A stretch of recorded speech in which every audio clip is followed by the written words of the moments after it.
Shoes. You love shoes. I don't care what they look like. I buy shoes. I take them home. And some of them I can't wear, some of them I can. I never had them when I was little. And I go crazy when I pass a shoe store. So I give them to radio stations and they auction them off if I can't wear them for needy families and stuff. But you just buy shoes, because these are very basic. I mean, they're pretty, but...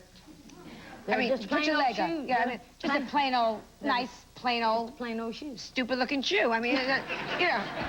No, I mean, like plain old shoes. They're not as pretty as yours. Mine aren't but pretty. See, the thing of it is, I don't care what they look like when I'm buying them. Just buy them. Yeah. This is it. Now, I've been reading about you and Crystal Gale, who's your sister. And I've been reading that you hate each other and you're fighting. And then I read that you're suing someone over that. The tabloids came out and said terrible things, and you're in the middle of a lawsuit. Over Crystal and me? Yeah. No. Then what are you in a lawsuit over? I know you're suing some... It's over. Yeah, it's not over Crystal and I, because Crystal and I are sisters, and love runs thicker than water. And that's nice. I think people are the ones that put the thought in other people's heads. It wasn't in my head or hers, either one. I mean, it's everybody else.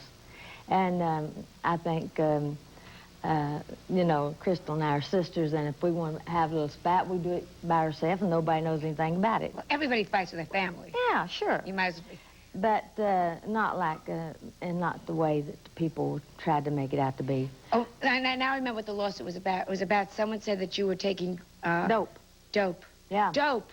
Well, I guess that's what it was. They said it took an overdose, which was a lie. Oh. So that, can we talk about this when we come back? Can we talk? Oh, can we talk? All right, we'll be back. Right? Yeah. Right? Yeah, I kind of think it, I'm just getting tired of hearing it, because I've heard it enough, and I'm sick of it. Yeah. But you've also, you think it's also because you've had medical problems where you did, at one point, you were on prescription drugs and all that? Did I think that hurt you the most? You know, 15 years ago, I took a Librum. Someone heard about it. Yeah. Yeah. And once it gets in the press, yes, it's there forever. it's there forever. Yeah. But you cannot get sick, and I've, you know, the bleeding ulcers that I've had, and the broken wrist, as you can see, that I've got one more X-ray to go before they're through with that. And that's what this was over. It was not pills at all, and how they got that I'll never know. I live, my home in Nashville was 1 block from the hospital. And they said that we drove 90 miles an hour from my ranch. Yeah, but that makes better copy. Loretta in the back of the car, 90 miles, and Loretta walks to the hospital. No, it was an ambulance. Oh, ambulance? An ambulance even, yeah. That would have been a bigger bill. Yeah. Now, even. I feel so close to you because, you know, we see you successful and a star for so many years. And then when your son died, that was just so awful and so tragic, the accident. He was 34 years old and you were in the hospital at the time. Reminded me a little bit of what I went through because I'd been in the hospital. My husband passed on. But you had a premonition, someone told me.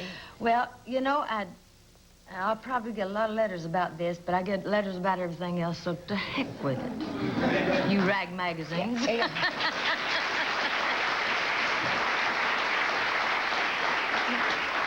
But, you know, Did you have a premonition? I always felt that I was going to lose this boy of mine. And this one particular son? Yes, I've always felt this. And I know my husband would say, Loretta, you're crazy. Well, maybe I am and maybe I ain't. How does he know? But I come home one day, and he had sent a picture, and I'd had it blown up, and both of my boys one was in the Marines and one was in the Army. And Jack was in the Army.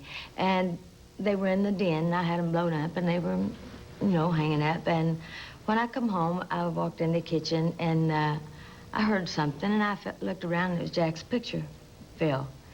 And I went over, and I looked at it, and immediately I knew the way that the glass had cracked, that it would be about 7 years before I'd lose him. And it was 7 years. How did it affect your life? You have You have grandchildren, you have other children.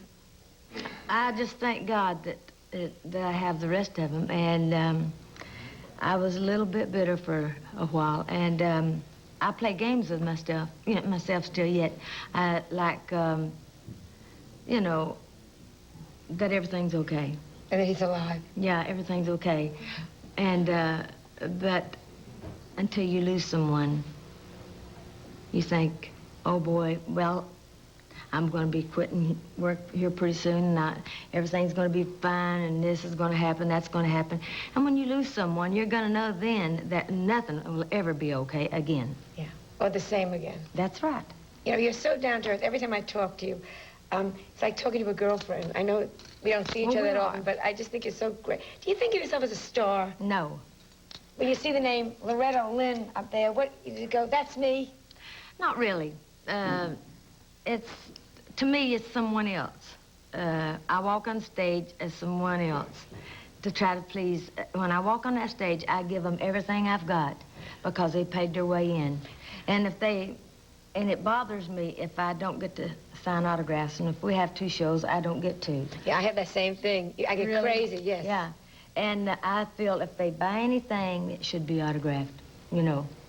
And there's very few people that feel this way, and I'm glad you do. Do you think you'll ever retire?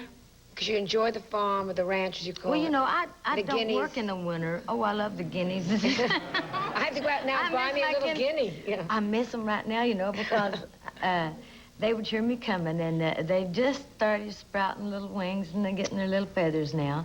And but do you think you'll retire? Or I'll you know, in the winter, I spend my winters in Hawaii or in Mexico or somewhere all the time.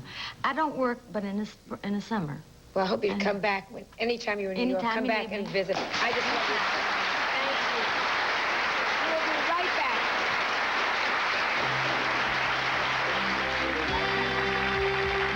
back. Guardian angel Lisa Sliwa talks about risking her life every day she walks the street. Next.